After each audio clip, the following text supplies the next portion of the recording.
Nagluluksa ngayon ng pamilya, mga kaibigan at miyembro ng simbahan matapos bawian ng buhay si Pastor Jonathan Delfin, residente ng Gubatan Magpet, Cotabato kahapon. Si Delfin ay sumakabilang buhay habang nasa intensive care unit matapos ang ilang araw ng pakikipaglaban sa pinsalang tinamos sa ulo mula sa aksidente sa motorsiklo noong March 27.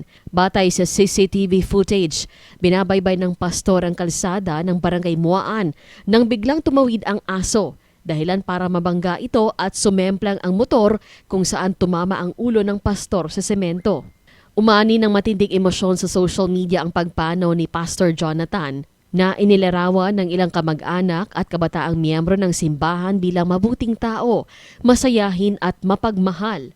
Dahil sa insidenteng ito, muling uminit ang panawagan sa may-ari ng aso na maging responsable at huwag hayaang gumala ang kanilang mga alaga sa kalsada.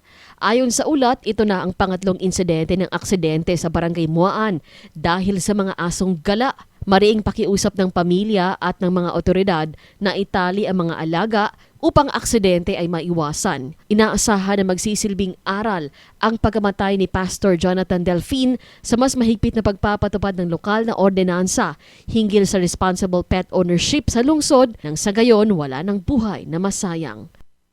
Cherry May Tapia, NDBC Bida Balita.